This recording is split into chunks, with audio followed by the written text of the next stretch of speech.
Hello everyone, welcome back to my YouTube channel वांगशन lovers. तो कैसे हैं आप सब? आई होप कि आप सब बहुत अच्छे होंगे।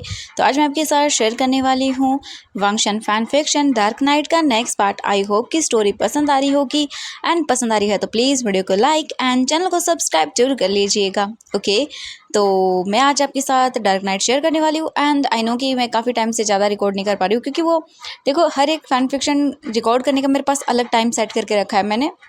तो ये फैन फिक्शन मैं रात को मतलब रिकॉर्ड करती हूँ, तो रात को कभी बिजली चली जाती है, कभी मौसम ख़राब हो जाता है, तो बहुत सारे प्रॉब्लम्स रहती हैं, कभी पार्टी में जाना है, बहुत सारी चीज़ें। तो सॉरी, ज़्यादा टाइम वेस्ट नहीं करते हुए आज का पार्ट शुरू करते हैं। तो इससे पहले वाले चैप्टर में हमने देखा था कि लान करण ने डिसाइड कर लिया था कि वो विजन की शादी करवाएंगे, एंड वांगजी भी वापस लान मैंशन में आ चुका था। बट अभी भी विजन को ये नहीं पता था कि वांगजी वापस आ गया है, क्योंकि उन दोनों का एक दूसरे से बिल्ला ही नहीं हुआ। एंड लान किरण शायद चाहते थे कि अभी विजन वांगजी को न देखे, इसलिए उसे खाना भी उसके रूम में ही दिया जाता है। और वांगजी को कोई प्रॉब्लम नहीं होती, वो तो भाई अपने रूम में बैठकर ही खा लेगा, उसे क्या करना है। एंड दूसरी ओर वीजिंग जो है ना, वो जब उसे ये लगता है कि वीजिंग की शादी जो है ना उस जिन जोशन से होने वाली है, क्योंकि वो वहाँ पर आया हुआ था, तो वीजिंग तो अब बिल्कुल डिसाइड कर लेता है कि नहीं, उसे उस घटिया इंसान से तो शादी बिल्कुल नहीं करनी। एंड वो ये डिसाइड कर चुका था, एंड रात को प्लान बना लिया कि वो आज रात भाग जाएगा यहाँ से। बट मैडम जो लान थे ना, वो वीजिंग के रूम में सोने के लिए आ जाती है। एंड वीजिंग उन्हें देखकर बोलते नहीं मॉम, आप जाइए। बट वो बोलते कि नहीं, आज मैं तुम्हारे साथ ही सो जाऊंगी, ठीक है। वीजिंग बोलता है ठीक है। एंड अब वो मना भी नहीं कर सकता था, तो वीजिंग का आज का भागने का प्लान तो पूरी तरह से चौपट हो जाता है। वीजिंग को वो मेडिसिन देती हैं, एंड देन इसके बाद वो बोलती चलो सो जाओ। फिर वीजिंग को वो आराम से बेड पे लिटा देती हैं, और वो बोलती है कि रुको, प्रेग्नेंट जो होता है ना उसे एक मिनट रुको। वो बोलता है कहाँ जा रही है मॉम, तो वो बोलती रुको। वो तुरंत ही जाते हैं नीचे, एंड फिर वो लेकर आते हैं ऑयल। एंड देन वीजिंग बोलता है ऑयल, तो वो बोलती है हाँ बिल्कुल, तुम्हारी मसाज करनी होगी इससे। देन इसके बाद वो तुरंत ही वीजिंग की मसाज करना शुरू कर देती हैं। वीजिंग को बहुत रिलैक्सिंग लगता है उसके बालों में, एंड देन पैरों की मसाज वो कर रही थी। वीजिंग को बहुत अच्छा लगता है, एंड वो लेट जाता है, और ऐसे ही मसाज करते टाइम उसे नींद आ जाती है। मैडम लैन जब देखती हैं वीजिंग सो गया है, तब उन्हें खुशी मिलती है। देन इसके बाद वो वहाँ से उठकर जाती हैं, सामान को रख देती हैं, अपने हाथ को अच्छे से वॉश करके आती हैं, वीजिंग को ब्लैंकेट से कवर करती हैं, और उसके बाद वो फिर खुद उनके पास लेट जाते हैं, और वो बोलती हैं कि तुम्हारे बाबा ने सही कहा कि मुझे तुम्हारे साथ रहना चाहिए कुछ टाइम, क्योंकि अभी तुम्हारे मूड स्विंग्स होंगे, एंड तुम कब किस टाइम क्या चाहो तुम्हें खुद को पता नहीं होगा, इसलिए मुझे यहीं रहना चाहिए तुम्हारे साथ। इसके बाद वो भी ब्लैंकेट को ओढ़ लेती हैं और सो जाती हैं। वहीं हम वांगजी को देखते हैं।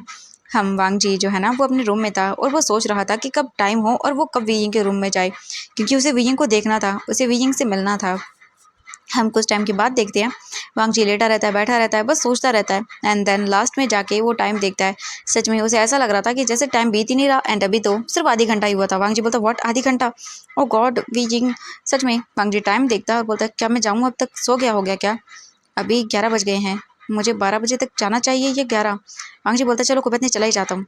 वांगजी फिर तुरंत ही अपने रूम से बाहर आता है, फिर अपने रूम के पास में जो रूम था उसमें जाता है, एंड देन तुरंत ही वो बालकनी में आता है। फिर वो वीजिंग के रूम के अंदर बालकनी के थ्रू आता है। फिर वो जाके डोर ओपन करता है बालकनी का, बहुत ही धीरे से। देन अंदर आता है रूम के, और देखता है तो लाइट जो है ना वो ऑफ थी रूम के अंदर, एंड बेड पर देखता है तो बेड पर कोई इंसान सोया हुआ था। एंड तभी वांगजी की नज़र दूसरी साइड में जाती है। वांगजी बोलता व्हाट, ये दूसरा कौन है? वीजिंग के रूम में और कौन सोता है?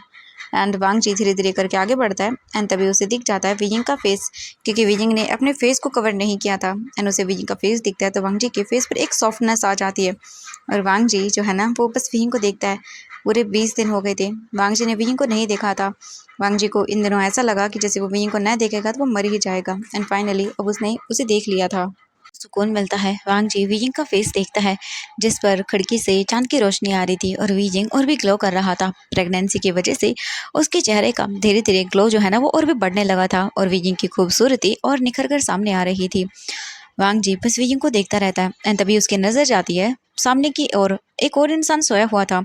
वांगजी बोलता है ये वीजिंग के साथ कौन सो रहा है? वांगजी तुरंत ही टर्न करके आता है धीरे धीरे करके, और वो देखता है तो वहाँ पर वांगजी की मॉम सो रही थी। एंड ये देख के वांगजी बोलता व्हाट, मॉम यहाँ विजिंग के साथ? मॉम क्या कर रही हैं? ओह गॉड, अगर मॉम यहाँ पर है तो मैं कैसे विजिंग से बात करूँगा, क्या करूँ? सच में मुझे डर लग रहा है, अगर मॉम को पता चल गया कि मैं यहाँ आया हूँ तो सच में मॉम तो मुझे घर से बाहर ही निकाल देंगी, क्योंकि आजकल मेरे घर वाले मुझे घर से बाहर निकालने में तुले हुए हैं पूरी तरह से। वांगजी फिर धीरे धीरे करके जो है ना वो वापस से आता है, और विजिंग के पास आता है। बेड के पास आकर वहीं नीचे बैठ जाता है, और विजिंग को देखने लगता है। वांग जी वियिंग के फेस को देखता है और बोलता है, इस फेस को मैंने कितना याद किया वियिंग, आई लव यू वियिंग।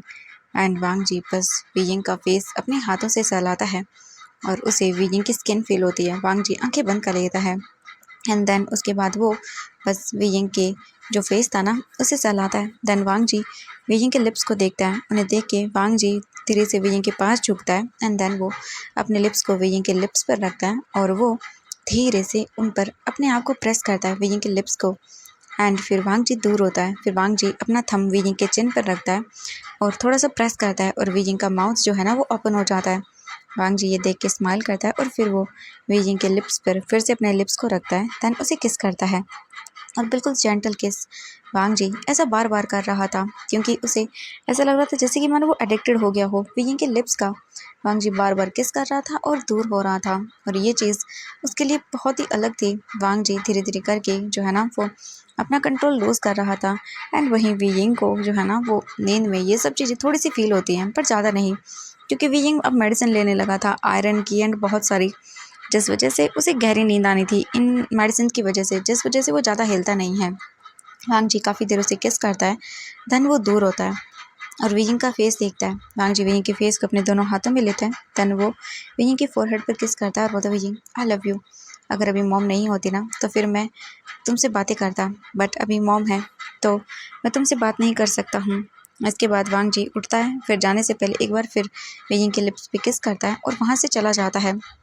वांग जी वापस से फिर अपने रूम में आता है और आकर बेड पर लेट जाता है और बोलता है, आखिरकार डैड के दिमाग में चल क्या रहा है, जितनी बड़ी मैंने गलती की है मुझे लगता नहीं है कि वो मुझे इतनी आसानी से माफ़ कर देंगे। वो क्या करने की कोशिश कर रहे हैं, मुझे कुछ समझ नहीं आ रहा, मैं क्या करूँ। सच में मेरा दिमाग ख़राब हो रहा है। हम यहाँ से कुछ टाइम के बाद का सीन देखते हैं। वांग जी सो चुका था ये सब सोचते हुए ही नेक्स्ट मॉर्निंग होती है। नेक्स्ट मॉर्निंग होने के बाद वियिंग उठता है, वो देखता है मैडम लैन जा चुकी थी। वियिंग उठता है और उसके बाद वो सीधा जाता है वहाँ से वॉशरूम के अंदर। वियिंग बाथ लेता है, वियिंग बाथ लेके बाहर आता है और उसके बाद फिर वो अच्छे से ड्रेसअप होता है, ड्रेसअप होके वो बाहर आता है एंड बाहर आने के बाद वो धीरे धीरे करके जैसे नीचे की ओर आ रहा था तभी उसकी नज़रें पड़ती हैं वांग जी पर, जो कि वहाँ पर बैठा हुआ था सोफे पर एंड लैन सिटन अपने काम कर रहे थे एंड वांग जी बस वियिंग को देख रहा था एंड वियिंग शॉक वहीं पर वहीं रुक जाता है। वियिंग एकदम से स्टॉप, बिल्कुल कुछ भी नहीं बोल पाता एंड तभी पीछे से जिन जोशन आता है वो बोलता है, गुड मॉर्निंग वियिंग। एंड ये आवाज़ सुनकर वियिंग पीछे पलट कर देखता तो जिन जोशन खड़ा हुआ था एंड वियिंग ऊपर सीढ़ियों के पास था। लायन किरण अपना काम कर रहा था एंड जो लान सिचन थे वो अपना काम कर रहे थे। सिर्फ एक वांग जी ही था जो वहाँ पर बैठा हुआ था क्योंकि उस पर कोई ध्यान नहीं दे रहा था, इसीलिए वांग जी की नज़रें सिर्फ वियिंग पर थी। लायन किरण अपना काम कर रहे थे। वांग जी जो है ना वो बस देख रहा था एंड जैसे वो देखता है जिन जोशन को जो कि वियिंग के पास आया है तो उसके हाथों की मुठ्ठियाँ कसकर बंद हो जाती हैं और वो घूर के देखने लगता है। जिन जोशन वियिंग के पास आता है और बोलता है, ओह तुमसे तो मैं मिल ही नहीं पाया, कैसे हो तुम। वियिंग बोलता है, मैं ठीक हूँ।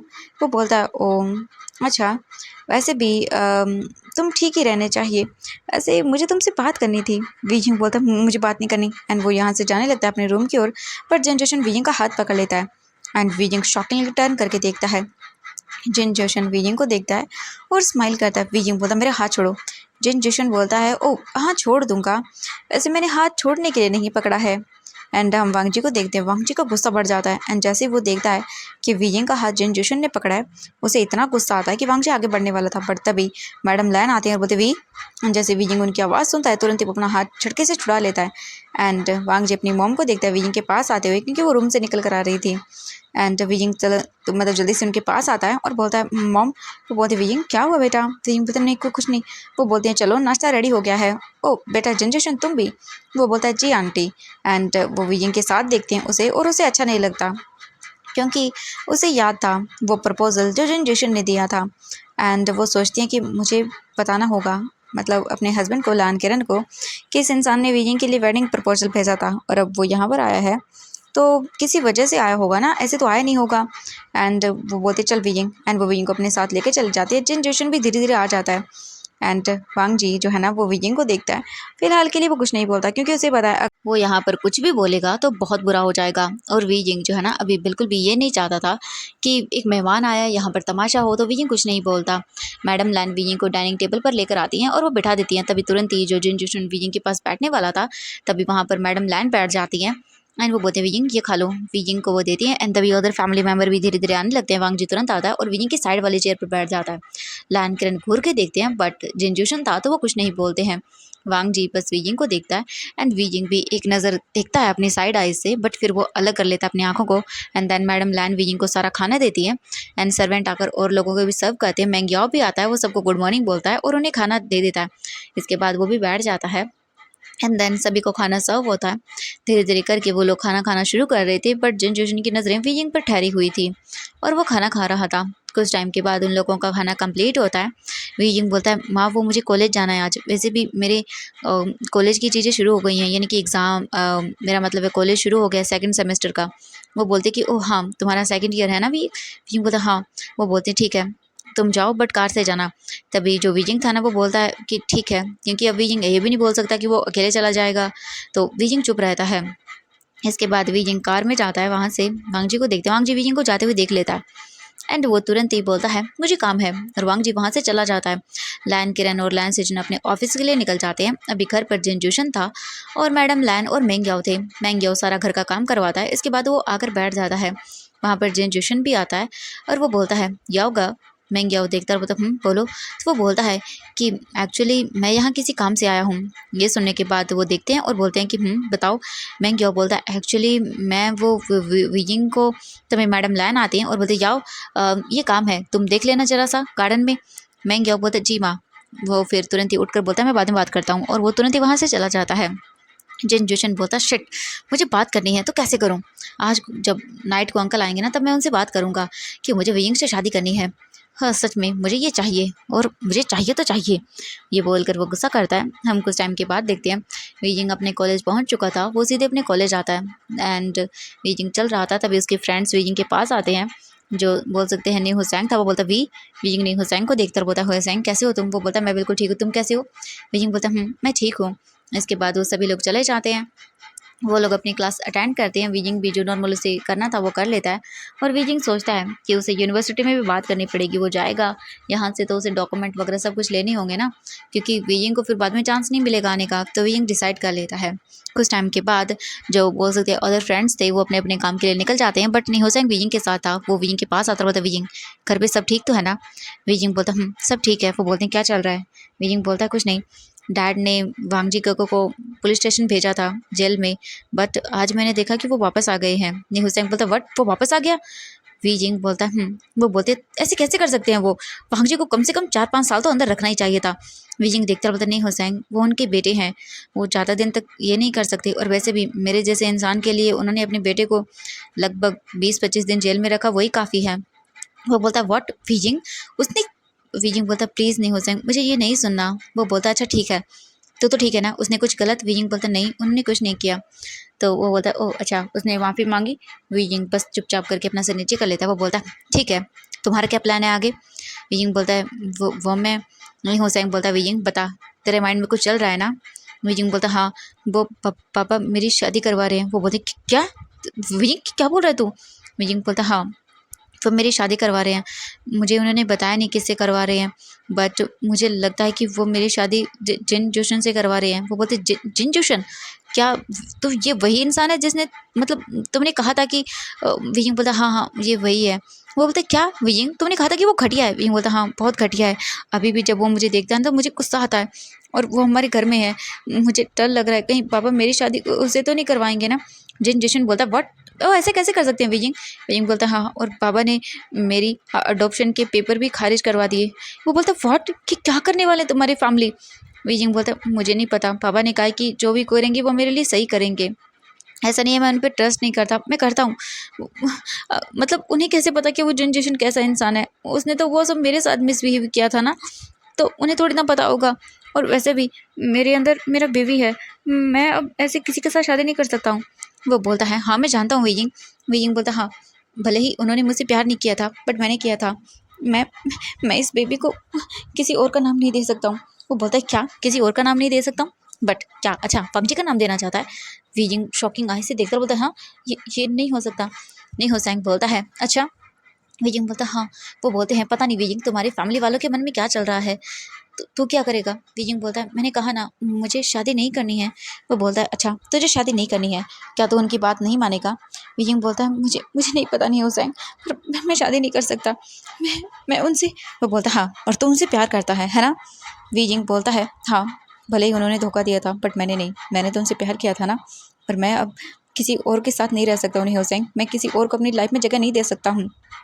मैं ऐसा इंसान नहीं हूँ जिसे कोई भी आके टच करके चला जाएगा। और तू तो बहुत जानता है ना। वो बोलता है हाँ मैं जानता हूँ बीजिंग, तुम बहुत प्योर है, एंड मैं ये भी जानता हूँ कि तू अब किसी और के साथ। बीजिंग बोलता हाँ। तो वो बोलता है ठीक है जो करना बीजिंग सोच समझ के करना। बीजिंग बोलता मैं जानता हूँ। इसके बाद वो लोग नॉर्मली अपनी फिर आगे की क्लास अटेंड करते हैं।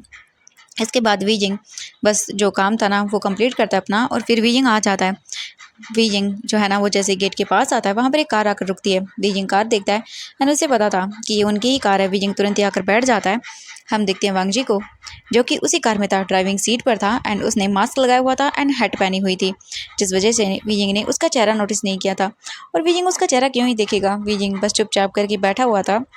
एंड कार स्टार्ट होना शुरू हो जाती है एंड वहाँ से चलने लगती है।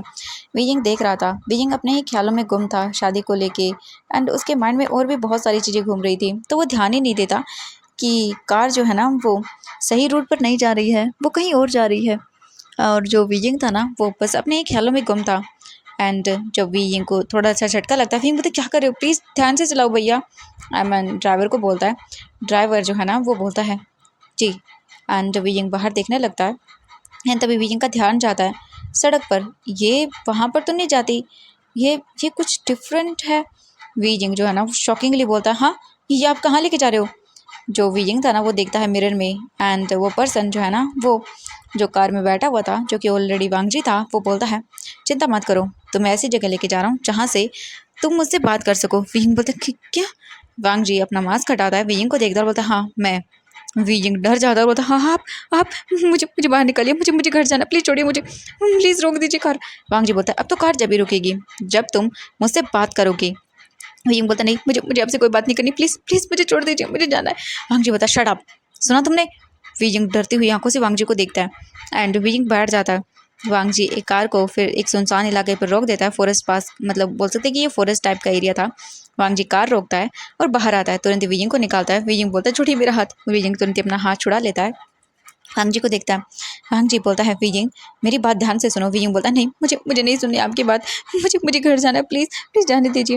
वांगजी बोलता है बीजिंग पता नहीं मुझे नहीं सुनना, मुझे नहीं सुनना, प्लीज़ प्लीज़ छोड़िए मुझे, मुझे यहाँ पर क्यों लेकर आए हैं? वांगजी बीजिंग को देखकर बोलता है वही करने के लिए जो पिछली बार किया था। एंड बीजिंग डरी हुई आंखों से देखता बोलते क्या? वांगजी बोलता हाँ तुम्हें क्या लगा तुम मेरे डैड से शिकायत करोगे, मेरे डैड को सब पता चल जाएगा तो मैं तुम्हें छोड़ दूंगा? हाँ, जब तुमने मेरी छोटी सी शिकायत की थी तो मैंने तुम्हारा इतना बुरा हाल किया था, और इस बार तो बीजिंग तुमने मुझे जेल भेज दिया। ओ माय गॉड, तुम्हारी वजह से मैं जेल चला गया, तो बीजिंग इसकी तो तुम्हें बहुत बड़ी पनिशमेंट मिलनी चाहिए ना। बीजिंग डर जाता है वांगजी को देख के, और डरते हुए पीछे होने लगता है और बोलता हाँ आप क्या करना चाहते हैं? हाँ, वांगजी बोलता तुम जानते हो। बीजिंग बोलता प्लीज़ मुझे घर जाना है, प्लीज़। क्योंकि बीजिंग डर गया था, उसे याद आता है वांगजी ने उस रात कैसे वो सब कुछ किया था। बीजिंग की बॉडी कांप जाती है, बीजिंग डरते हुए पीछे होने लगता है। वांगजी बीजिंग के आगे बढ़ रहा था। वांगजी बोलता है अपने मन में बीजिंग मैं क्या करूँ, तुम ऐसे मानने वाले नहीं हो, जब तक मैं तुम्हें डराऊंगा नहीं तब तक तुम मेरी बात नहीं सुनोगे, और हाँ गुस्सा तो मुझे तुम पर है। वांगजी धीरे धीरे करके बीजिंग की ओर आगे बढ़ता है। बीजिंग पीछे की ओर जा रहा था एंड तभी अचानक से बीजिंग जो है ना वो पेड़ से टकरा जाता है एंड बीजिंग देखता है। वांगजी बोलता ओ कहाँ भागने की कोशिश कर रहे हो? हाँ, तुम्हें क्या लगा मेरे डैड मुझे हमेशा के लिए जेल में डाल देंगे और तुम बच जाओगे? हाँ, ऐसा नहीं है बीजिंग, मेरे डैड मैंने कहा ना मुझसे बहुत प्यार करते हैं, और वो बिल्कुल भी ऐसे तुम्हें छोड़ेंगे नहीं, यानी कि मैं तुम्हें नहीं छोड़ने वाला बीजिंग। मुझे पता था कि तुम कुछ टाइम के बाद मुझे अपने पास पाओगे, और अब मैं तुम्हारे सामने आ चुका हूँ और तुम मेरे सामने खड़े हुए हो, तुम्हें क्या लगा मुझसे बच जाओगे? बिल्कुल नहीं बीजिंग, बिल्कुल नहीं। अब तुम वही करोगे जो मैं तुमसे कहूँगा, ठीक है? बीजिंग बोलता नहीं मुझे कुछ नहीं करना, मुझे घर जाना है, मुझे घर जाना है। वांगजी बोलता ओ तुम्हें घर जाना है? हाँ मैं लेके जाऊँगा ना बीजिंग, बट तुम आज से वो करोगे जो मैं तुमसे कहूँगा, और वैसे भी अब तो तुम मेरी बेबी से प्रेग्नेंट हो। बीजिंग बड़ी बड़ी आंखें करके देखता है। वांगजी बोलता है तो मुझे देखने दो। वांगजी तुरंत ही अपने घुटनों के बल बैठ जाता है। बीजिंग बोलता है क्या क्या क्या कर रहे हैं आप? वांगजी बोलता क्या कर रहा है, तुम्हें बता रहा हूँ ना मैं क्या कर रहा हूँ। वीजिंग वांग जी को धक्का देता है और वहाँ से भागने लगता है। वांग जी बोलता है हाँ वीजिंग क्या कर रहे हो तुम, भाग क्यों रहे हो, तुम्हें क्या लगता है तुम भागोगे तुम मुझसे बच पाओगे। वीजिंग जो है ना वो अपने स्टमक को होल्ड कर लेता है क्योंकि वो देख रहा था यहाँ पर पास में पत्थर पड़े हुए हैं, आसपास पेड़ है, जंगल है, अगर वीजिंग गिर गया तो वीजिंग की बेबी को कुछ हो जाएगा। वीजिंग बस चल रहा था एंड वांग जी को देखते हैं, वांग जी स्माइल करता है और बोलता है वीजिंग तब जब तुम डरते हो ना तो मुझे बहुत क्यूट लगते हो एंड ऐसे ही तो मुझे तुम्हें देखना है। वांग जी स्माइल करता है और वो धीरे धीरे आगे बढ़ने लगता है। वांग जी बोलता है वीजिंग रुक जाओ, भागने की कोशिश मत करो, तुम्हें पता है तुम सिटी से कितना दूर हो।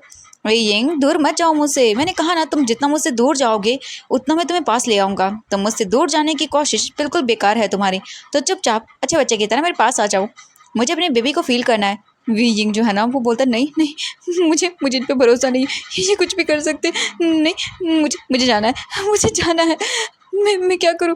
वीजिंग को अभी बहुत डर लग रहा था। तभी अचानक से वांग जी आता है और वीजिंग को उसके स्टमक मतलब बोल सकते बैक से उसके स्टमक पर हाथ रखता है और उसे एकदम से गले लगा लेता है एंड वीजिंग फ्रीज। वांग जी तुरंत ही उसे अपने क्लोज करता है एंड बिल्कुल हल्के हाथों से वीजिंग के टमी को मतलब बोल सकते पकड़ता है क्योंकि वो जानता है वीजिंग प्रेग्नेंट है। वांग जी बस वीजिंग को डराना चाहता था क्योंकि इसी से ही ये संभलेगा। वांग जी बस वीजिंग को देखता है और बोलता है कहाँ भाग रहे हो स्वीट हार्ट। वांग जी तुरंत ही वीजिंग को गोद में कैरी कर लेता है। वीजिंग बोलता है अच्छा छोड़ो मुझे छोड़ो एंड वो अपने होश में वापस आता है। वांग जी बोलता है वीजिंग हिलना बंद करो वरना तुम्हें तकलीफ होगी, ठीक है, मैं तुमसे बस बात करना चाहता हूँ, चुप रहना। वीजिंग बोलता नहीं मुझे मुझे बात नहीं करनी, मुझे नीचे उतारिए, मुझे नीचे उतारिए। वांग जी बोलता है मैंने कहा ना चुप, वरना देख ले गिरा दूंगा यहाँ से। एंड वीजिंग एकदम चुप वांग जी को देखता डरी हुई आंखों से। वीजिंग की आंखों से आंसू निकल रहे थे। वांग जी बोलता है सच में जब मैं बोलता हूँ ना तुम्हें चुप रहने के लिए कोई काम नहीं करते हो, तुम्हें डराना ही ठीक रहेगा। वांग जी फिर धीरे धीरे करके वीजिंग को लेकर आता है गाड़ी के पास एंड देन गाड़ी का डोर ओपन करता है एक हाथ से और वीजिंग को तुरंत ही गाड़ी के अंदर डालता है एंड उसे आराम से लिटा देता है। वीजिंग देख रहा था। वीजिंग उठकर बैठने की कोशिश करता है और वो उठकर बैठ जाता है। वांग जी कार का डोर बंद करता है बैक सीट का एंड देन फिर वो उसके पास आकर बैठ जाता है, गाड़ी को लॉक करता है, वीजिंग को देखता है और बोलता है क्या मुझसे भागने की कोशिश कर रही थी वीजिंग, देखो तुमने क्या कहा, हाँ तुमने मुझे जेल भेज दिया। वीजिंग बोलता मैंने कुछ नहीं किया था। वांग जी बोलता ओ तुमने कुछ नहीं किया, ये देखो मेरे सर के ऊपर निशान, ये मेरे डैड ने मुझे मारा था मेरे सर पे, वो भी आयरन की रोड से, तुम्हें पता है कितना हर्ट हो रहा है मुझे, ये मेरे पैरों पर हाथों पर निशान देखो। एक बार तो मुझे पुलिस ऑफिसर ने भी मारा था क्योंकि उसने जो है ना वो मुझे कॉफ़ी नहीं दी थी तो मैंने उसमें हाथ उठा दिया, उसके बाद मेरे पापा को बताया, मेरे पापा ने पुलिस ऑफिसर को बोला मुझे मारने के लिए, तो देखो मुझे मार भी पड़ी है वहाँ पर, तुम्हारी वजह से मेरी चैन की रात एंड जो भी था वो सब कुछ गायब हो गया था। और वीजिंग तुम यहाँ चैन से थे, ऐसे कैसे हो सकता है, और अब तो तुम मेरी बेबी को कैरी कर रहे हो, चलो मुझे अपना बेबी देखने दो। वीजिंग बोलता मुझे मुझे आपसे कोई बात नहीं करनी। वांग जी बोलता चुप चुप हो जाओ, मैंने कहा ना ये सब फालतू की बातें मत किया करो तुम, मैं तुम्हें ये सब चीज़ें करते हुए नहीं देखना चाहता हूँ बेबी। वीजिंग बोलता मुझे मुझे जाना है। वांग जी बोलता चुप बिल्कुल चुप, अगर एक और शब्द निकाला ना तुमने तो देख लेना। वीजिंग चुप हो जाता है। वीजिंग की आंखें डरी हुई थी। वांग जी फिर धीरे धीरे करके वीजिंग को जो है ना वो देखता है एंड देन फिर वो अपना हाथ वीजिंग की शर्ट पर रखता है जो उसने पहनी हुई थी। वीजिंग देख रहा था। वांग जी धीरे धीरे वीजिंग की शर्ट को ऊपर करने लगता है। वीजिंग बोलते क्या क्या क्या क्या कर रहे, मुझे मुझे डर लग रहा है, प्लीज़ प्लीज़ ऐसा मत करिए। वांग जी बोलता मैंने कहा ना चुप बिल्कुल चुप, तुम एक शब्द नहीं निकालोगे अपने माउथ से, और अगर तुमने निकाला ना वीजिंग तो फिर देख लेना मुझसे बुरा कोई नहीं होगा, और तुम जानते हो मैं कितना बुरा हो सकता हूँ, ठीक है। वीजिंग डर जाता है और वांग जी को देखना है डरी हुई आंखों से। वांग जी वीजिंग को धीरे धीरे पीछे की ओर लेटा देता है। वीजिंग देखता है और बोलता है क्या क्या कर रहे हैं आप। वांग जी बोलता है चुप, जो मैं कर रहा हूँ उसे देखो। वांग जी धीरे धीरे करके वीजिंग की जो शर्ट थी उसे उसके ट्राउजर से बाहर निकालता है, देन उसे ऊपर की ओर फोल्ड कर लेता है एंड देन अब वीजिंग का टमी वांग जी को दिख रहा था। एंड अब इन चीज़ों के चक्कर में जो वीजिंग का टमी था ना वो अब थोड़ा थोड़ा, ज़्यादा नहीं बोलेंगे, बस थोड़ा सा उभार आ रहा था उसके टमी पर, थोड़ा सा बाहर था बस, एकदम चल मतलब अगर ध्यान से देखेंगे तो पता चलेगा। वांग जी बस धीरे से अपना हाथ वीजिंग की टमी पर रखता है और वीजिंग अपना हाथ बंद कर लेता है। वीजिंग वांग जी के हाथ को फील करता है अपनी टमी पर एंड उसे अजीब फील होता है वांग जी का हाथ। वांग जी वीजिंग को कुछ गलत वे में टच नहीं कर रहा था, बस वो अपने बेबी को फील करना चाहता था। उसने एक बार भी वीजिंग को नहीं देखा था। जब से उसे पता चला है कि वीजिंग उसके बेबी को कैरी कर रहा है तब से वांग जी एक अलग इमोशन फील कर रहा है। वो जानता है कि वो वीजिंग को डरा रहा है बट वो और क्या कर सकता है अभी फ़िलहाल के लिए, क्योंकि वीजिंग उसकी बात सुनने को तैयार नहीं है, ना ही उससे बात करने को तैयार है।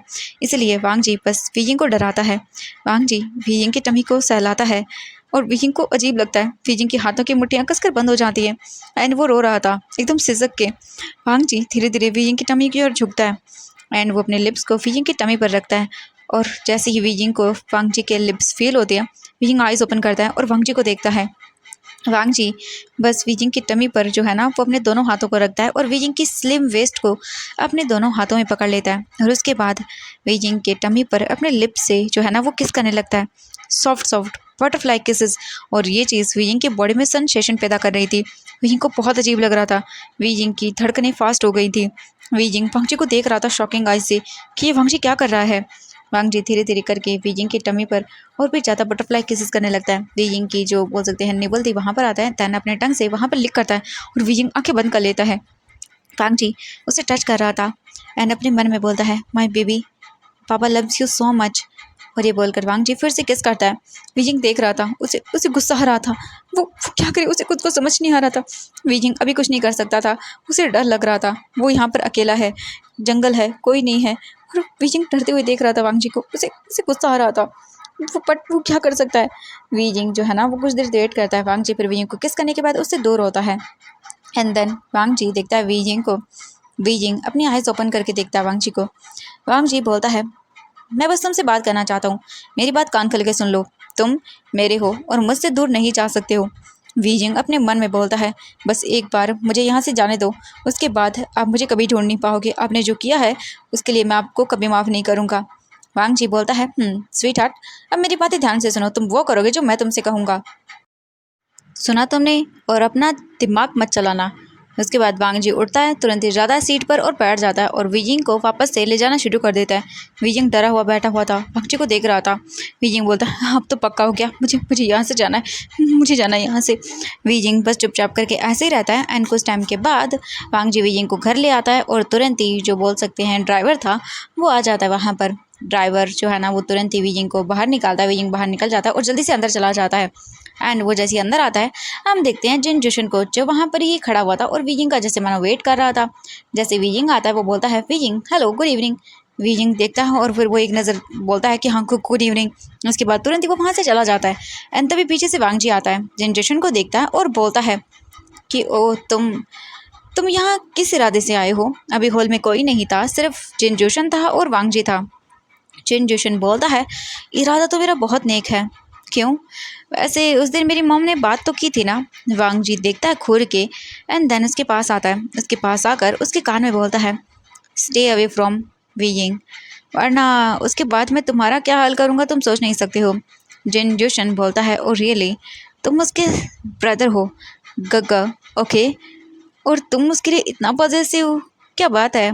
और वैसे भी एक ना एक दिन तो कोई अल्फ़ा उसे क्लेम कर ही लेगा और उसके बाद वो उसके पास होगा, तो वो अल्फ़ा मैं बनूंगा। वांग जी घूर के देखता और बोलता है, उससे दूर रहना। ये सुन के वो बोलता है, ओ रियली वांग जी, तुम्हें ऐसा लगता है? अगर दूर रहना होता तो यहाँ क्यों आता? वांग जी बोलता है, अच्छा। वो बोलता है, हाँ बिल्कुल, वैसे मैं आज ही तुम्हारे डैड से वीजिंग को लेके बात करने वाला हूँ। बहुत अच्छी बात है कि तुम अपने भाई को लेके बहुत ही ज़्यादा पॉजेसिव दिख रहे हो, या ये कुछ ज़्यादा है भाई से। वांग जी देखता और बोलता है, वो मेरा भाई बिल्कुल भी नहीं है और मैंने कहा ना उससे दूर रहना, वो सिर्फ मेरा है। ये सुनने के बाद जिन जोशन बड़ी बड़ी आंखें करता और बोलता, व्हाट क्या बात कर रहे हो वांग जी, वो तुम्हारा भाई है, तुम्हारा अडॉप्टेड सन है।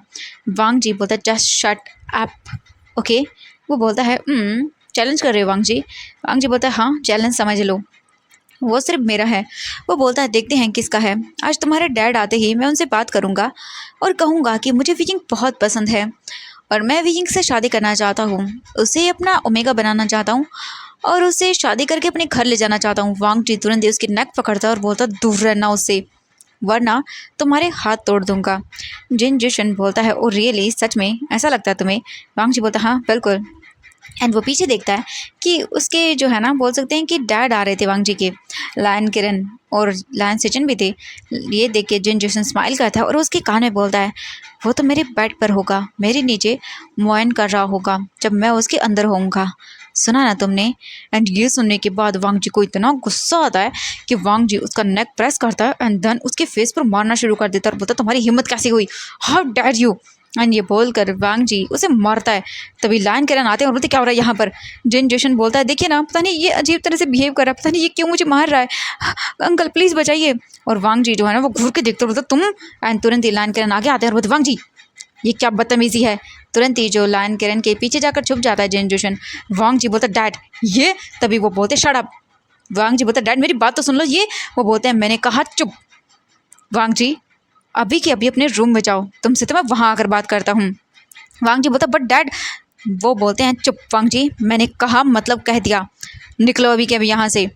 एंड तुरंत ही जो वांग जी था ना वो बोलता ठीक है, और वो वहाँ से चला जाता है। वांग जी गुस्से में आगे बढ़ रहा था, तभी हम वीजिंग को देखते हैं जो कि फ्रेश होके आ चुका था। एंड वो देख रहा था, उसने देखा कि वांग जी को मतलब गुस्सा आ गया और उसने मारा। एंड वांग जी वीजिंग को देखता है, वीजिंग और मतलब वीजिंग जो है ना आगे बढ़ रहा था, और हम देखते हैं वांग जी वहीं पर रुक जाता है वीजिंग को देखते हुए। एंड वीजिंग नीचे आता है और वो बोलते गग्गा क्या हुआ। तभी वो देखता है जिन जोशन को चोट लगी हुई थी। लायन सेचन बोलते वीजिंग जाओ फर्स्ट एड बॉक्स लेकर आओ। वीजिंग बोलता हाँ हाँ ठीक है ग। वो तुरंत ही जाता है, हॉल में जो ड्रॉवर था उसे ओपन करता है, फर्स्ट एड बॉक्स निकालता है। एंड तभी जो बोल सकते हैं लायन सेचन थे उनका फ़ोन रिंग करता है। लायन सेचन फ़ोन देखते हैं तो कॉल इंपॉर्टेंट था, वो तुरंत ही फ़ोन उठाते हैं। एंड वीजिंग को देखते हैं, वीजिंग जो है ना मेडिकल बॉक्स वहाँ पर रख देता है। एंड लायन किरण जो है ना वो देखता है, एंड उन्हें बहुत गुस्सा आया था वांग जी के इस एक्शन पर। एंड हम कुछ टाइम के बाद देखते हैं जिन जोशन वहीं पर खड़ा हुआ था, वीजिंग जाने वाला था, बट तभी जिन जोशन बोलता है मुझे चोट लग गई है, क्या तुम मेडिसिन अप्लाई कर दो कि मुझे दर्द हो रहा है बहुत ज़्यादा, वांग जी ने मुझे बहुत मारा। वीजिंग एक नज़र देखता है एंड तभी लायन किरण जो है ना वो पीछे पलट कर देखता है, और उसे गुस्सा आई थी बट फिलहाल के लिए वो अपने आप को शांत करता है। एंड लायन सेचन जो है ना गुस्से में वहाँ से चला जाता है, वो अपने रूम में आता है क्योंकि उसे वांग जी को समझाना होगा, क्योंकि ये हरकतें वो नहीं कर सकता है। लायन किरण तुरंत ही अपना बैग वगैरह रख देता है और उसके बाद वो अपनी कोट वगैरह सब निकाल देता है, क्योंकि अब उन्हें फ्रेश होना था। जो लानी थी ना वो किसी काम से बाहर गई हुई थी मार्केट, और जो मैंग याओ था वो छत पर था, कुछ काम कर रहा था। लायन किरण आकर वापस ले जाते हैं, तुरंत ही वॉशरूम में बात वगैरह लेने लगते हैं। लायन किरण बस बात ले रहे थे, हम वीइंग को देखते हैं। वीइंग वहीं पर खड़ा हुआ था और अब उसे न चाहते हुए भी ये करना पड़ रहा था। वीइंग जो है ना वो धीरे धीरे करके वहीं पर आता है, एंड देन फिर जनरेशन वीइंग को देखता है और स्माइल करता है। इसके बाद वीजिंग जो फर्स्ट एड बॉक्स में से सामान निकालता है और वो उसके सर पे चोट लगी हुई थी। दैन वीजिंग वहाँ पर जो मेडिसिन जो है ना वो अप्लाई करता है। उसे गुस्सा आ रहा था, इसके पास से उसे बिल्कुल भी अच्छी वाइब नहीं आ रही थी। एंड वांग जी ये सब चीज़ें देखता है ना तो उसे बहुत गुस्सा आता है। जिन जेशन बोलता है कि वो मैं तुमसे कहना चाहता था कि आई एम सॉरी। वीजिंग देखता है और बोलता है क्या। वो बोलता हाँ वो उस दिन मैंने तुम्हारे साथ बदतमीजी से बात की थी ना, तो आई एम सॉरी ठीक है, मुझे माफ़ कर दो, तुम बहुत अच्छे हो, और मैंने उस दिन बकवास कर दिया, मुझे पता है मैंने बहुत ही बकवास चीज़ें की हैं, बट आई एम सॉरी, माफ़ कर दो मुझे। वीजिंग देखता है और बोलता ठीक है। एंड जो वीजिंग था ना वो उसकी चोट को क्लीन करने लगता है। एंड तभी जिन जोशन आवाज़ करता बोलता दर्द हो रहा है। एंड ये सुनने के बाद वीजिंग बोलता सॉरी माफ़ कर दीजिए। वो बोलता नहीं नहीं कोई बात नहीं, क्या तुम थोड़ा आराम से करोगे, थोड़ा और पास आकर, क्योंकि मुझे दर्द हो रहा है तो शायद ठीक से देख नहीं पा रहे यहाँ यहाँ पे। वीजिंग बोलता ठीक है। एंड वीजिंग उसके क्लोज जा रहा था, और वीजिंग को इतना क्लोज देख के जिन जोशन के वांग जी का पारा हाई हो रहा था, उसे गुस्सा आ रहा था। वांग जी बोलता है इसकी इतनी हिम्मत मेरे वीजिंग के, बट वो रुक जाता है क्योंकि उसे पता था अगर उसने यहाँ कुछ किया ना तो सच में और कोई उसकी बात नहीं सुनेगा, उसे डांट पड़ जाएगी। तो वांग जी कैसे तैसे करके अपने आप को रोक लेता है। वीजिंग जैसे तैसे करके जल्दी से उसे जो है ना क्लीन अप करता है, दैन उसके चोट पर पट्टी लगा देता है। और बस जिन जोशन की नज़र वीजिंग पर थी, लस्टफुल आइज़ वीजिंग को देख रही थी, जैसे कि मानो वीजिंग को बिना कपड़ों के देख रही हूँ। और वीजिंग को थोड़ा अजीब लगता है। जिन जोशन जानबूझकर जो है ना वो अपने फेरोमोन्स को वीजिंग के ऊपर छोड़ना शुरू कर देता है। एंड वीजिंग को जब फेरोमोन्स फील होते हैं तो वो अजीब सा फील करता है। एंड ये फेरोमोन्स कुछ डिफरेंट थे। जिन जोशन बोलता है अब सॉरी वीजिंग, वो मुझे दर्द हो रहा है जिस वजह से पता नहीं अजीब लग रहा है। वीजिंग बोलता कोई बात नहीं, मैं जाता हूँ। वीजिंग तुरंत ही उठ जाता है और वो स्माइल करता है। वीजिंग जैसे उड़ता है वो जाने की कोशिश करता है, तभी जानबूझकर जिन जोशन जो है ना वो अपना पैर आगे कर देता है और वीजिंग लड़खड़ा कर सीधा जिन जोशन के ऊपर गिरता है। एंड जिन जोशन वीजिंग को कमर को पकड़ लेता है और वीजिंग शॉक। वीजिंग देखता है शॉकिंगली। जिन जोशन बोलता है ओ तुम गिर गए, संभालो। एंड वो वीजिंग को टच करने लगता है। वीजिंग बोलता है मैं ठीक हूँ। एंड वीजिंग हड़बड़ा कर जल्दी से उठ जाता है। वांग जी की हाथों की कसकर मुठ्ठियाँ बंद हो जाती हैं और बोलता है ये सच में ये मेरे हाथों से पिटेगा आज, इसे जान से मार डालूंगा। एंड वीजिंग जल्दी से वहाँ से जो है ना ऊपर की ओर आना शुरू कर देता है। वांग जी रेलिंग के पास खड़ा हुआ था ऊपर एंड वो देख रहा था। वीजिंग जल्दी जल्दी अपने रूम के पास आता है और वो जल्दी से डोर ओपन करता है क्योंकि वीजिंग ने इधर उधर नहीं देखा, वो बस सीधा चला गया और वांग जी पिलर के पास खड़ा हुआ था जिस वजह से भी वीजिंग ने नहीं देखा। वीजिंग जल्दी से अपने रूम के अंदर आता है और वो जैसे ही रूम के अंदर आने के बाद डोर के पास खड़ा होने वाला था तभी डोर ओपन होता है और वांग जी अंदर आता है एंड वांग जी झटके से वीजिंग को उसी डोर पर पिन कर देता है और बोलता है तुम उसके क्लोज क्यों जा रहे थे। वीजिंग शॉकिंगली देखता और बोलता है हाँ आप। वांग जी बोलता हाँ मैं। तुम उसके क्लोज क्यों जा रहे थे, हाँ बहुत मज़ा आ रहा है तुम्हें क्या। वीजिंग शॉकिंगली देखकर बोलता है तू दूर हटिए मुझसे, हटिए। वांग जी बोलता है ओ तुमसे दूर हटूँ, हाँ और तुम उसके क्या कर रहे थे, पास जा रहे थे हाँ। वीजिंग बोलता है कि क्या बात करें कि क्या बकवास करें, प्लीज प्लीज हट जाइए। वांग जी बोलता है ओ रियली तुम्हें बताता हूँ। वांग जी बिना किसी वार्निंग के सीधा वीजिंग की लिप्स को कैप्चर करता है एंड देन बस उसे किस करना शुरू कर देता है और वीजिंग फ्रीज। वांग जी वीजिंग के लिप्स को किस कर नहीं कर रहा था, बोले कि बाइट कर रहा था बहुत बुरी तरह से एंड वीजिंग को सफोकेशन फील होने लगती है। वीजिंग को गुस्सा आ रहा था और जो वांगजी था ना वो बस डेविल स्माइल के साथ वीजिंग को किस कर रहा था, उसके लिप्स को अपने माउथ में लेके जो है ना वो चबा रहा था, काट रहा था एंड वीजिंग को गुस्सा आ रहा था। वांगजी को याद आ रहा था कि कैसे वो मतलब जिन जोशन वीजिंग को टच कर रहा था उसकी कमर पर, उसके वेस्ट पर, तो उसे गुस्सा आ रहा था। वांग जी और भी ज़्यादा अग्रेसिव हो रहा था और वीजिंग को ये सब तब बिल्कुल पसंद नहीं आ रहा था, उसे गुस्सा आ रहा था। वीजिंग को अपने इमोशन डिसबैलेंस लग रहे थे, उसे गुस्सा आता है तुरंत ही वीजिंग जो है ना वांग जी को पुश करता है और सीधा उसके फेस पर एक जोरदार थप्पड़ जड़ देता है। वांग जी वीजिंग को देखकर बोलते तुम। वीजिंग ने इतना जोर से मारा था कि वांग जी के लिप्स के कॉर्नर से खून निकल रहा था एंड वांग जी वीजिंग को बोलता तुमने हिम्मत कैसे की मुझे स्लैप करने की। वीजिंग बोलता अभी के अभी एंड तभी वीजिंग के रूम के बाहर नॉक होता है एंड जो वीजिंग था ना वो देखता है डरते हुए। तभी वीजिंग जो है ना वो साइड हटता है एंड डोर ओपन होता है और वो लायन से जन अंदर आते हैं और बोलते वीजिंग तुम। एंड तभी हम देखते हैं वांगजी को, वो जैसे वांगजी को देखते हैं वो अंदर आते हैं और बोलते वीजिंग तुम वांगजी क्या करो वीजिंग के रूम में। वांगजी बोलता है कुछ नहीं एंड वो अपना लिप्स साफ करता है। लायन से जन देख लेते हैं कि वांगजी के लिप्स से खून निकल रहा है एंड वो देखते हैं वीजिंग को, वीजिंग के लिप्स देखते हैं जहाँ पर जो है ना वो अभी भी सलाइवा लगा हुआ था एंड वो वांगजी के लिप्स देखते हैं जहाँ पर सलाइवा लगा हुआ था और वांग जी के लिप्स के कॉर्नर से खून निकल रहा था। वांग जी को वो देखते और बोलते वांग जी तुमने। वीजिंग क्या इसने कुछ गलत किया है। वीजिंग देखता है लायन सेजन को और वो अपना फेस साइड कर लेता है क्योंकि उसे उसे बताने में शर्म आ रही थी। लायन सेजन वांग जी को देखते हैं बोलते वांग जी तुम अपने हरकतों से बाज नहीं आने वाले ना।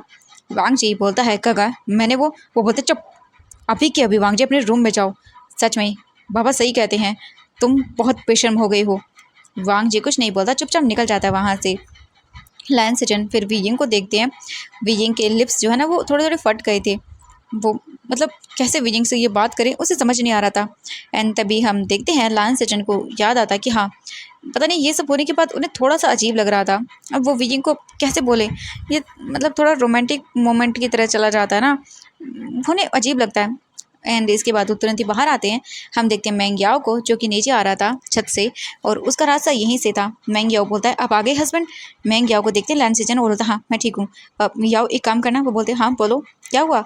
तो वो बोलते कि अब तुम वो रूम में जाओ और वो बता देते हैं। वो बोलती क्या, वो बोलती कि हाँ बिल्कुल जाओ, मैं वांगजी से बात करूँगा कि वो ये सब हरकतें न करे। वीजिंग प्रेग्नेंट है और उसका ख्याल रखना बहुत ज़रूरी है और वांगजी है कि अपने हरकतों से बाज नहीं आ रहा है। वो बोलते हैं ठीक है मैं चाहता हूँ। वो तुरंत ही वीजिंग के रूम में आते वीजिंग को देखती हैं, वीजिंग की आंखों से आंसू गिर रहे थे। वो बोलता है कब तक मुझे ये सब सहना पड़ेगा। तभी मैंगे अंदर आता है, बोलता है वीजिंग जल्दी से आंसुओं को साफ करता है, अपने आप को ठीक करता है और टर्न करता है। वो देखते हैं वीजिंग को और बोलते वी क्या हुआ। वीजिंग को वो तुरंत ही हाथ पकड़ते हैं और बेड पर लेकर बिठा देते हैं।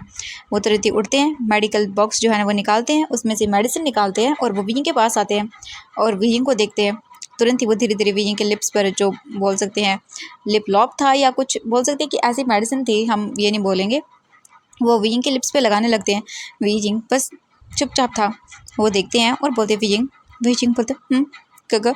बोलते हैं तुमसे एक बात पूछूं। वीजिंग बोलते हाँ। वो बोलते हैं वीजिंग तुम्हारे दिल में क्या है। वीजिंग बोलता कि क्या। वो बोलते हाँ तुम्हारे दिल में क्या है वीजिंग, तुम क्या चाहते हो। मुझे पता है कि बाबा तुम्हारी शादी करवा रहे हैं और वो किससे करवा रहे हैं हम भी नहीं जानते हैं। मैं जानता हूँ जब कोई आपको एक बार टच कर लेता है एक ओमेगा क्या फ़ील करता है मैं समझ सकता हूँ।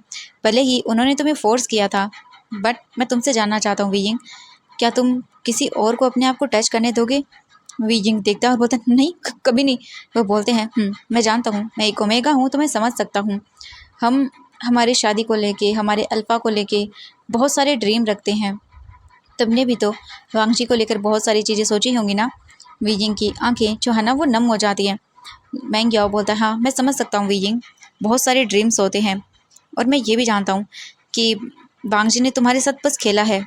वीजिंग बस चुपचाप था।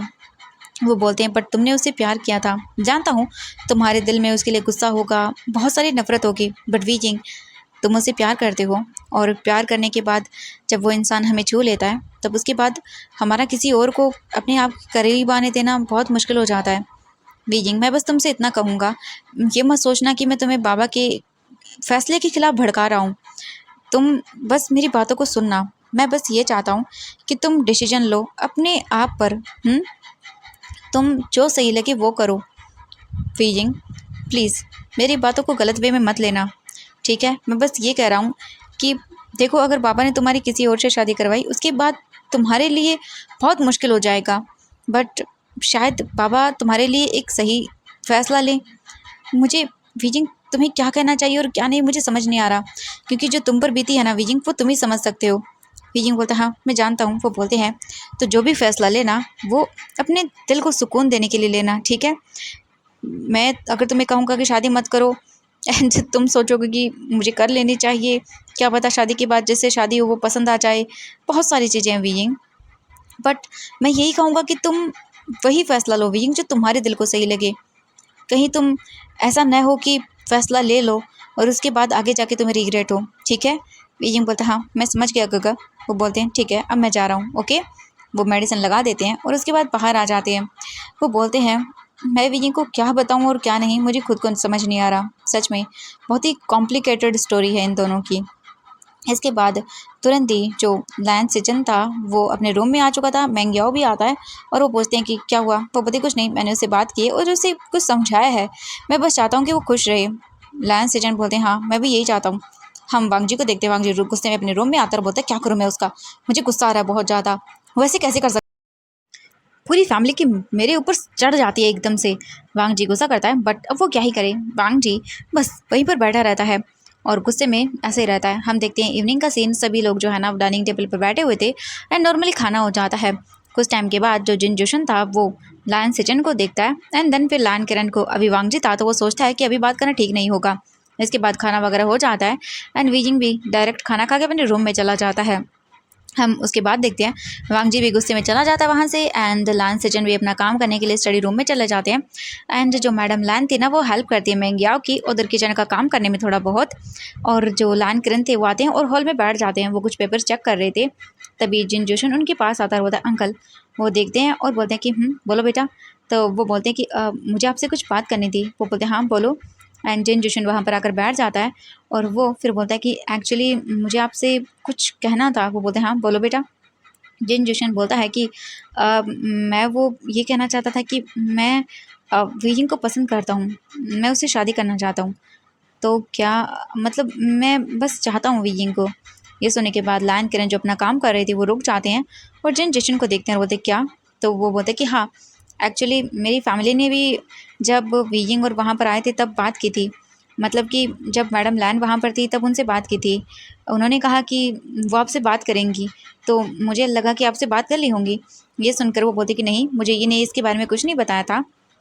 और बेटा वो, तो वो बोलता है कि देखिए मैं ये नहीं कह रहा कि अभी आप मुझे आंसर दे दीजिए, आप मुझे बाद में भी दे सकते हैं। मैं बस इतना कहना चाहता हूँ कि मुझे वीजिंग पसंद है और मैं वीजिंग का पूरा ख्याल रखूँगा। मैं ये कहूँगा कि मुझे वो बहुत पसंद है, शायद मैं उससे प्यार करने लगा हूँ। मैं उसे ज़िंदगी भर खुश रखूँगा, आप एक बार सोचिएगा ज़रूर। ये सुनने के बाद लान किरण बोलते हैं कि बेटा वो, बट तभी वो बोलते प्लीज़ एक बार सोच लीजिएगा, मुझे वो पसंद है और मैं सच में उससे प्यार करता हूँ। मुझे नहीं पता मुझे उससे प्यार कब हो गया, बट वो मुझे पसंद आया है अंकल, प्लीज़ एक बार में सोचिएगा ज़रूर, मैं उससे सच में बहुत प्यार करूँगा। आपको अभी मुझे आंसर देने की ज़रूरत नहीं है, बट आप मुझे बाद में दे सकते हैं अंकल। वो एक्चुअली कल मैं चला जाऊँगा, क्योंकि ऐसे मतलब यहाँ पर रहना अच्छी बात नहीं है और मैं भी इनका बहुत ख्याल रखूँगा, एक बार आप सोचिएगा ज़रूर। ये बोलकर वो वहाँ से चला जाता है और अपने मन में बोलता है सच में यार मान जाओ ना तुम लोग, वरना मुझे कुछ और तरीका आजमाना पड़ेगा। इसीलिए सोच रहा हूँ अच्छा बन के ही सही थोड़ा सा मक्खन लगा दूँ आपको।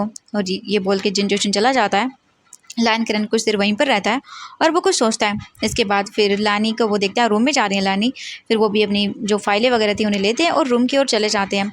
वो अपनी फाइलें वगैरह लाकर रख देते हैं। तभी वो बोलते लानी, एंड लानी बोलती हैं कि जी हाँ बोलिए। वो बोलते हैं आज जिनजोशन ने मुझसे कहा कि वो विंग से शादी करना चाहता है। ये सुनने के बाद वो बोलती कि मेरे दिमाग से ये बात निकल गई थी। हाँ, उसने कहा था कि वो विंग से शादी करना चाहता है। जब हम डिनर पार्टी पे वहाँ पर गए थे तब उसने बात की थी। ये सुन के वो बोलते कि ओह अच्छा। लानी बोलती हैं तो आप क्या करना चाहते हैं? वो बोलती कुछ नहीं, बट उसने मुझसे कहा था। मैंने उससे तभी मैं उसे बोल देता कि नहीं, हम विजिंग की शादी नहीं करवा सकते हैं, क्योंकि विजिंग वो बोलती कि हाँ मैं समझ सकती हूँ, तो आप क्या करना चाहते हैं? वो बोलते कुछ नहीं, मैं उसे मना कर दूँगा। ठीक है, बच्चा कोई बात नहीं, उसे पसंद करता है, बट मैं नहीं चाहता कि ये सब चीज़ें हों। मैंने कुछ और सोचा है। वो बोलते हैं कि ठीक है। एंड देन इसके बाद वो अपना नॉर्मली काम वगैरह करते हैं। हम कुछ टाइम के बाद देखते हैं लायन किरण फिर आराम से अपने बेड पर लेट जाते हैं और वो मतलब बहुत ज़्यादा सोच रहे थे कि वो डिसीजन विजिंग के लिए ले तो रहे हैं, वो क्या सही होगा उससे विजिंग की लाइफ। वो चाहते थे कि सही हो जाए, बस उन्हें कुछ बदनामी सहनी पड़ेगी जब सबको पता चलेगा, बट फिर भी वो तैयार है मेंटली, अभी से अपने आप को प्रिपेयर कर रहे थे जब सब लोगों के सामने वो सब आएगा तब। बट फिलहाल के लिए वो थोड़ा ठीक फील करते हैं। हम देखते हैं विजिंग को, विजिंग रूम में था और वो गुस्सा कर रहा था और सोच रहा था क्या इन लोगों ने मुझे खिलौना बना के रखा है, बट नहीं, मैं बिल्कुल भी इनके हाथों का खिलौना तो नहीं बनने वाला हूँ। इसके बाद वो अपना काम करता है लैपटॉप पर। एंड देन ऐसे ही करके जो है ना, वो नेक्स्ट मॉर्निंग होती है। नेक्स्ट मॉर्निंग को जिनचोशन वहाँ से चला जाता है और विजिंग को एक चैन की सांस मिलती है। देन फिर जो विजिंग था ना, वो सीधा वहाँ से निकल जाता है अपने कॉलेज के लिए। विजिंग कॉलेज आता है, सब लोगों से बातें करता है, नॉर्मली अपने क्लास वगैरह अटेंड करता है। और वहीं वांग जी वो सोचता है कि अब उसे विजिंग से बात करनी होगी, एंड वो डिसाइड कर चुका था। वांग जी सोचता है कि अभी वो क्या करे, क्योंकि वो घर से बाहर था और सड़कों पे चल रहा था, क्योंकि उसे घर से तो कुछ भी नहीं मिला था। वो कार को लेके जाने की कोशिश करता है, बट उसके डैड उसे साफ साफ बोल देते हैं कि चुपचाप जहाँ मरना है पैदल जाओ। वांग जी बस कुछ देर गुस्सा करता है। बट जब वो बाहर आया था तब उसने अपना क्रेडिट कार्ड जो उसके पास था, ऑब्वियसली उसके घर में रह गया था, वो यूज़ करता है, बट ब्लॉक, उसके कार्ड्स ब्लॉक कर दिए गए थे। वांग जी सोचते हैं अब वो क्या करे। वांग जी गार्डन में बैठा हुआ था और देख रहा था बाहर। सच में वांग जी के पास कुछ भी नहीं है, जो है पैसा दौलत जो भी है सब उसके डैड की है। वांग जी बिल्कुल निकम्मा है, नाकारा है, उसके पास खुद का तो कुछ भी नहीं है। वांग जी बस बैठकर सोच रहा था। वांग जी को प्यास लगती है, वांग जी फिर जाता है एंड देन पानी पीता है। उसके बाद वो सोचने लगता है कि अब वो क्या करे, उसे कुछ तो प्लान करना होगा। उसके पास तो 1 रुपया नहीं है। हम लान किरण को देखते हैं जो अपने ऑफिस में थे एंड काम कर रहे थे, और बस ऐसे ही करके आज का दिन बीत जाता है। वीजिंग वापस से अपने घर आता है, अपने रूम में चला जाता है, और वीजिंग आज सोच चुका था कि अब उसे जाना है। और लान किरण जो है ना, वो डिसाइड कर लेते हैं कि कल वो वीजिंग की वेडिंग करवाएंगे। हम देखते हैं कुछ टाइम के बाद डाइनिंग एरिया का सीन। सभी लोग घर पर आ चुके थे, सभी लोग खाना खा रहे थे। तभी लान किरण बोलता है वीजिंग। वीजिंग देखता है एंड वांग जी भी वहीं पर था। लान किरण बोलते हैं तुम्हें पता है ना, मैं दिन तुमसे कहा था, मैं रुका हुआ था क्योंकि यहाँ पर कुछ गेस्ट आए हुए थे, मैं नहीं चाहता था कि गेस्ट के सामने ये सब हो। वीजिंग कल तुम्हारी शादी है तो अपने आप को प्रिपेयर कर लेना। एंड ये सुनने के बाद वांग जी जो खाना खा रहा था वो रुक जाता है एंड वीजिंग शॉकिंगली देखता है, बट उसे पता था कि यही सब होगा, इसीलिए वीजिंग चुप रहता है। एंड वांग जी वीजिंग को देखता है एंड देन अपने डैड को देखता है और बोलता है डैड ये क्या बकवास कर रहे हैं आप, अब वीजिंग की शादी करवा रहे हैं, ये नहीं हो सकता। वीजिंग ये सुनता है तब वांग जी को देखता है एंड लान किरण बोलता है क्या अब मुझे जो करना होगा तुमसे पूछ कर करना होगा। वांग जी बोलता आप, तभी वो बोलते हैं चुप, चुपचाप करके खाना खाओ, मेरा फैसला ही लास्ट होगा। वांग जी बोलता मुझे नहीं खाना, और वो तुरंत ही उठकर चला जाता है, अपने रूम में आता है। एंड वीजिंग को देखते हैं लान किरण, वो बोलते हैं वीजिंग चुपचाप खाना खाओ। वीजिंग जो है ना, वो उसका मन नहीं था, बट वो कैसे तैसे करके थोड़ा बहुत खाता है और बोलता है मैंने खा लिया बाबा, और वो अपने रूम में चला जाता है। वीजिंग डोर बंद करता है और उसके बाद वो बेड के नीचे से फिर से अपना बैग निकालता है, क्योंकि उसमें जो सामान था ना उसने वो वैसे ही पैक करके रखा हुआ था। वीजिंग फिर उसके बाद जाता है, तुरंत ही कबर्ड ओपन करता है। देन उसे ओपन करके वो अपने जितने भी डॉक्यूमेंट्स थे ना वो सारे बैग में डालता है।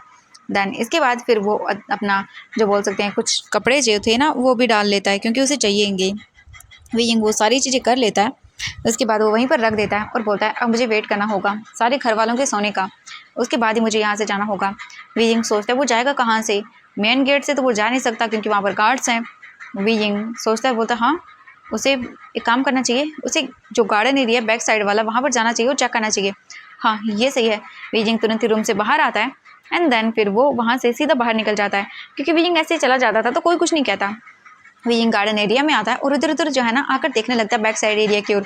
एंड तभी उसे ध्यान में आता है जो वॉल्स थी ना वो बैक साइड एरिया की ओर थोड़ी नीचे थी, एंड ऑब्वियसली वहाँ पर गार्डन था। वीजिंग बोलता है ये तो कैसे चढ़ूंगा मैं ऊपर। वीजिंग सोचता है थी नीचे पर इतनी भी नहीं थी। वीजिंग सोचता है कि अब वो क्या करेगा। वीजिंग को दिखाई देता है एक ट्री जो कि बाहर की ओर था, मतलब आधा अंदर था बट हाँ वो बाहर की ओर झुका हुआ था। वीजिंग सोचता है कि ये इतना घना है कि अंधेरे में कुछ दिखेगा नहीं। एंड वीजिंग देखता है तो बैक साइड एरिया की ओर ऑब्वियसली लाइट जल रही थी। वीजिंग सोचता है कि उसे कुछ तो करना होगा। वीजिंग तुरंत ही जाता है बोर्ड के पास एंड देन फिर वो सोचता है वो क्या करे। वीजिंग को एक आइडिया आता है। वीजिंग तुरंत ही जो बैक साइड एरिया की जो लाइट थी ना वो तुरंत ही उसका फ्यूज़ निकाल देता है एंड पीछे की ओर पूरा अंधेरा। एंड वीजिंग ने चेक कर लिया था कि वहाँ पर एक सीढ़ी है। वीजिंग अब जाता है तुरंत ही और अंधेरे में ही वो धीरे धीरे करके उस सीढ़ी को उस वॉल के पास लगा देता है। एंड बैक साइड एरिया की ओर लोग जो है ना कम आते हैं। वांग जी वीजिंग उस सीढ़ी को उस वॉल के पास लगा देता है और उसके बाद वो बस बोलता है कि अब मुझे यहाँ पर आना होगा। वीजिंग तुरंत ही वहाँ से चला जाता है, वापस से अंदर आता है एंड वो अपने रूम में आ जाता है और सोचता है कि बस उसे जाना होगा। बट वो सोचता है कि रात को वो यहाँ से गया तो प्रॉब्लम हो जाएगी। वीजिंग सोचता है अपने रूम की बालकनी से। वीजिंग बोलता नहीं नहीं उसकी हड्डी पसली एक हो जाएगी। वीजिंग बोलता नहीं वो वैसे ही चला जाएगा। इसके बाद वीजिंग जो है ना वो अंदर आके बस बैठ जाता है और टाइम का वेट करता है कब सब घर वाले सो जाएंगे। हम देखते हैं दूसरी ओर वांग जी को। वांग जी गुस्से में था, तिल मिला रहा था। वो बोलता नहीं वीजिंग की वेडिंग नहीं हो सकती, नहीं मैं किसी को नहीं छोड़ूंगा, ऐसा कभी पॉसिबल नहीं है। वीजिंग की शादी करवा रहे हैं, हाँ उन्हें क्या लगता है ये पॉसिबल होगा, बिल्कुल नहीं, मैं वीजिंग की शादी बिल्कुल नहीं होने दूंगा। और उसे गुस्सा आ रहा था बहुत ही ज़्यादा, क्योंकि वो ऐसे नहीं होने दे सकता था। मतलब कैसे कर सकता है वीजिंग की शादी।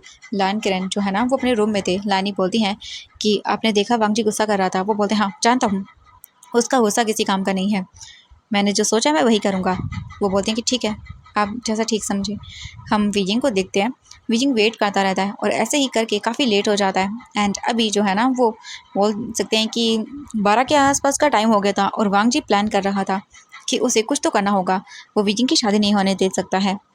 एंड वीजिंग को देखते हैं। वीजिंग अपना बैग लेता है और वो धीरे धीरे करके डोर ओपन करता है। देखता है हॉल की लाइट पूरी तरह से ऑफ थी और कोई नहीं था वहाँ पर। वीजिंग एक चैन की सांस लेता है। देन इसके बाद वो तुरंत ही बाहर निकलता है। बाहर निकल कर वीजिंग धीरे धीरे करके स्लोली स्लोली छुपते छुपाते हुए मेन डोर के पास आता है जो घर का था, उसे देखता है तो वो लॉक था। वीजिंग बोलता है शिट मैं कैसे भूल गया। वीजिंग को फिर याद आता है किचन, हाँ वीजिंग तुरंत ही किचन के अंदर जाता है एंड देन फिर वो किचन की विंडो को ओपन करता है। वो अपना बैग रखता है किचन की विंडो के पास। देन फिर वो उसे धक्का देता है। वीजिंग के पास टूटने फूटने वाली चीज़ थी नहीं कुछ। वीजिंग सीधा गिरा देता है, बैग नीचे गिर जाता है। इसके बाद वीजिंग फिर जो किचन काउंटर था उसके ऊपर चढ़ता है एंड खिड़की के पास आता है, उस पर बैठता है एंड वीजिंग नीचे देखता है। हाँ ज़्यादा लॉन्ग नहीं था, मतलब कि ज़्यादा ऊंचाई नहीं थी, वीजिंग आराम से कूद सकता है। वीजिंग पकड़ता है और वो बोलता है सॉरी बेबी तुम्हारी मम्मा तुम्हें तकलीफ़ दे रही है।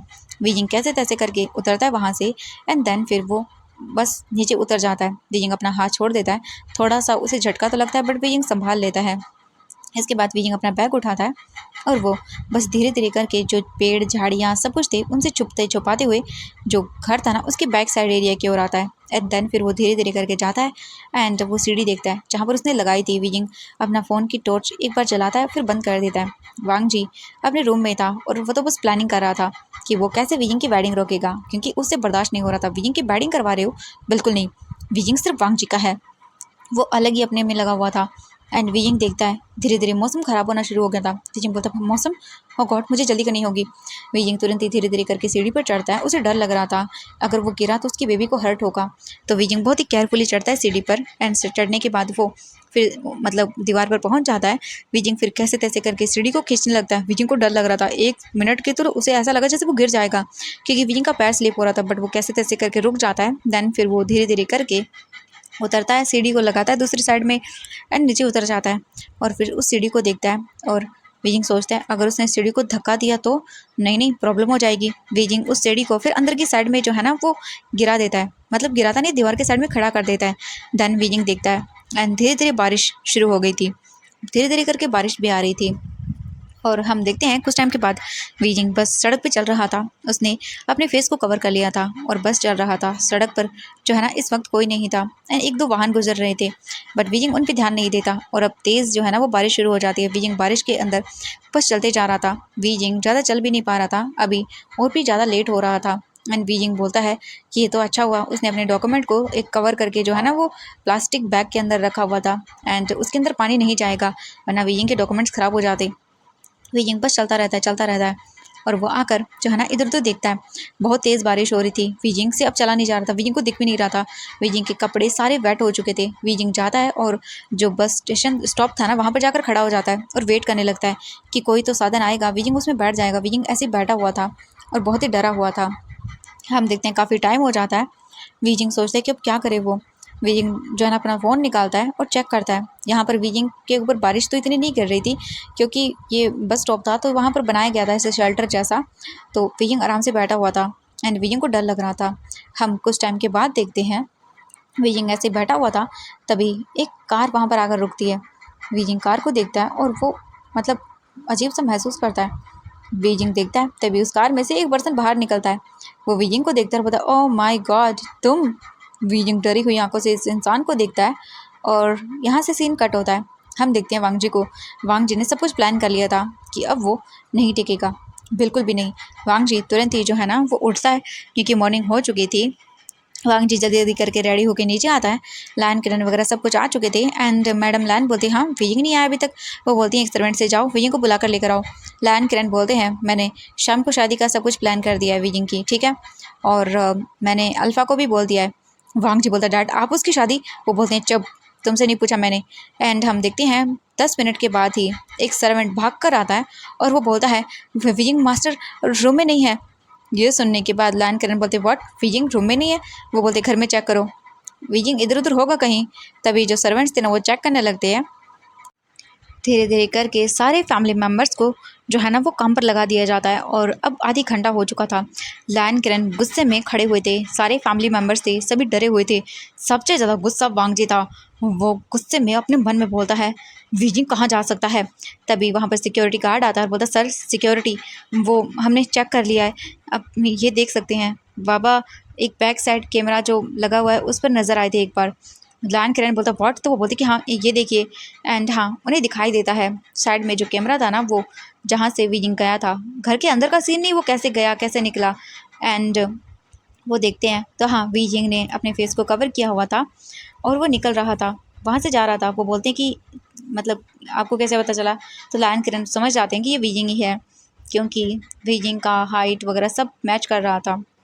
एंड तभी एक गार्ड आकर बताता है कि हमारे बैक साइड एरिया की जो लाइट है ना वो ऑफ़ है और दूसरा जहाँ पर बड़ा सा पेड़ है वहाँ पर एक सीढ़ी लगाई गई है जिससे पता चल रहा है कि वो वहीं से गए हैं। लैन किरण जो है ना बैठ जाते हैं और वो अपना सर पकड़ लेते हैं। वांग जी बोलता नहीं ऐसा नहीं हो सकता, वीजिंग को वो आपकी वजह से गया है, आपकी हिम्मत कैसे हुई उसकी शादी करवाने की, वो सिर्फ मुझसे बिलोंग करता है। लैन किरण गुस्से में वांग जी को देखते हैं, खड़े होते हैं और वांग जी के फेस पर एक जोरदार चांटा जड़ देते हैं और बोलते शट अप, तुम अपना मुंह नहीं खोलोगे तो यही अच्छा होगा। वांग जी बोलता नहीं मेरे वीजिंग को कोई नहीं छीन सकता मुझसे, ये आपकी वजह से हुआ है। लैन किरण बोलते व्हाट, क्या बकवास कर रही हो। इसके बाद जो वांग जी था ना वो तुरंत ही निकल जाता है, बाहर आता है, कार को तुरंत ही लेता है और वहाँ से निकल जाता है। वांग जी बोलता नहीं वीजिंग कहीं नहीं जा सकता। वांग जी बस ढूंढने शुरू कर देता है। लैन किरण तुरंत ही जो है ना वो अलर्ट कर देता है अपनी कार्स को और बोलता है ढूंढो उसे, वो किस तरफ गया है सब कुछ ढूंढो एंड जहाँ जहाँ पर CCTV फुटेज है सब चेक करो। ये सुनने के बाद वो बोलते हैं जी सर ठीक है। और उसके बाद बिल्कुल ऐसा ही होता है। चारों तरफ वीजिंग को ढूंढना शुरू हो चुका था बट कहीं पर भी वीजिंग का कोई अता पता नहीं था। एंड हम देखते हैं लगभग 1 घंटे के अंदर सब लोगों को फुटेज मिल जाती है एंड वांग जी जो था ना वो वापस घर आता है। वीजिंग को ढूंढ के थक चुका था एंड ऑब्वियसली उसे पता था यहाँ पर जो वो सिग्नल्स है वहाँ पर कैमराज लगे हुए हैं और उसके डैड इजीली जो है ना उनकी फुटेज ले लेंगे। तो वांग जी घर आता है, लैन किरण फुटेज देख रहे थे एंड उन्हें दिखाई देता है कि हाँ वीजिंग यहाँ से गया है बारिश में भीगता हुआ और उन्हें एक काफ़ी दूरी पर दिखाई देता है एक इंसान एक बैठा हुआ है स्टॉप पर। एंड ओबियसली उन्होंने वीजिंग को नोटिस कर लिया था जहाँ जहाँ से वीजिंग गुजरा था वहाँ वहाँ पर, और वीजिंग घर से ज़्यादा दूर जा भी नहीं पाया था, वो बस स्टॉप के पास ही बैठा हुआ था एंड काफ़ी दूरी पर एक कैमरा था जिसमें वीजिंग कैप्चर हुआ था। एक कार आकर वहाँ पर रुकी थी जिसकी बैक साइड एरिया की जो बोल सकते हैं नंबर प्लेट थी कार की वो दिखाई नहीं दे रही थी। कार का मॉडल सब कुछ दिख रहा था बट नंबर नहीं दिख रहा था उस कार का क्योंकि एक तो बारिश थी जिस वजह से विजिबल नहीं हो रहा था एंड बार बार सिग्नल भी जा रहा था कैमराज का। ये देख के तो और भी गुस्सा हो रहा था। एंड वो कार जैसे ही वहाँ से गई वहाँ पर वीजिंग गायब। वांग जी बोलता व्हाट, वीजिंग कहाँ चला गया, इस कार में कौन था वो। एंड वांग जी का दिमाग ख़राब हो जाता है। वांग जी लान करण को देखता और बोलता, आप उसे नहीं ढूंढ पाओगे, मुझे सारी फ्रीडम दीजिए, सब कुछ, वरना आप विजिंग को खो दोगे। वो बोलते हैं, क्या बकवास कर रहे हो? वांग जी बोलता, हाँ। एंड लान करण जो है ना गुस्से में देखता है और वो बोलता, तुम चुप रहो। लान सचिन भी डर चुके थे और वो भी अपनी पूरी ताकत का यूज़ कर देते विजिंग को ढूंढने में। और जो है ना अब पूरा दिन बीत चुका था, रात हो चुकी थी, पूरी फैमिली टेंशन में आ चुकी थी। विजिंग कहीं किसी को नहीं मिल रहा था। अब सबको डर लग गया था विजिंग की सेफ्टी को लेके। वो कहाँ चला गया विजिंग, किसी को कुछ पता नहीं था। सब लोग डरे हुए थे क्योंकि विजिंग प्रेग्नेंट था, उसे कुछ हो गया तो। वो बोलते हैं कि नहीं, ऐसा नहीं हो सकता, विजिंग क्यों गया? एंड विजिंग का सामान भी उसके कमरे से गायब था, तो इसका मतलब तो यही था कि विजिंग खुद अपनी मर्जी से गया है। और उसका रीज़न कहीं ना कहीं लैन करेन समझ रहे थे कि विजिंग को लगा होगा कि वो विजिंग की शादी किसी से करवा देंगे। तो ये चीज़ शायद विजिंग के मन में आ गई होगी। लैन करेन को बुरा लगता है कि उनके बच्चे उन्हें समझ क्यों नहीं पा रहे। लैन करेन विजिंग के साथ कभी कुछ गलत नहीं करेगा, बट लैन उन्हें समझाती हैं कि आप विजिंग के दिल की कोशिश तो करिए समझने की, मतलब वो क्या क्या फील कर रहा होगा।